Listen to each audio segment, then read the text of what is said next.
Wakadaama TV tuyina Kadaama alina obuzibu ng'abadde asaba omuntu yenna alina ku magezi abeere ng'amuwa ku magezi. Ekizibu kino kiri Uganda nti yaleka omuwala we emyaka 21 naye muwala we alina ekirwadde ekitategeerekeka ate olwo nga kw'otadde n'amaloboozi agatandise okulumba muwala we ono.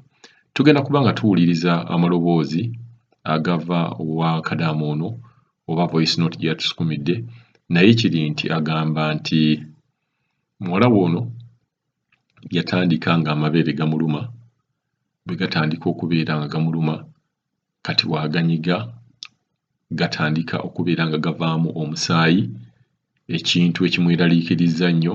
Twalibadde tulowooza nti yalibadde kansa, kuba abalwadde ba kansa nabo oluusi babeera n'obubonero nga buno, n'okuzimba amabeere n'okubeera ng'amabeere gamuluma nnyo ne gatandika okubeera nga gawommogokamu ebituli.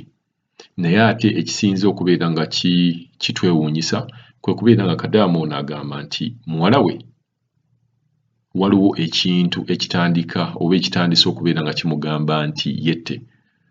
So Kadaama ono asaba ku buyambi, omuntu yenna asobola okubeera ng'amuyamba, omuntu yenna asobola okubeera ng'amuwa amagezi, omusawo yenna gy'asobola okubeera ng'agenda. Naye katusooke tumuwulirize engeri gy'ayinamu ekizibu kino, atushunnyoonyole ekintu kino kiri kitya era muwala we ebintu bino byajja bitya. Ku Kadaama TV tebampita Esther nga ndi mu Jordan, naye nga ninamu obuzibu, naye nga weebale munnange otuweereza yonna empeereza gy'otuweerezaamu n'okutugumya kw'otugumyamu. Naye nze nga ninamu obuzibu era nga nsaba bakadaama bannange bannyambeko, kubanga nina muwala wange namuleka Uganda, mwana muto myaka 21, naye aŋŋamba alina obuzibu. Yatandiikiriza mpola amabeere nga gavaamu omusaayi, nga gamuluma ne gavaamu omusaayi.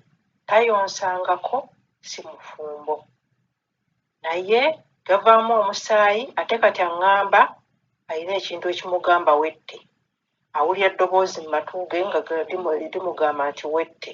Ku Kadaama TV nsaba omuntu yenna asobola okumbuulira ekyokkola nkigamba omwana wange, kisobole omuyamba.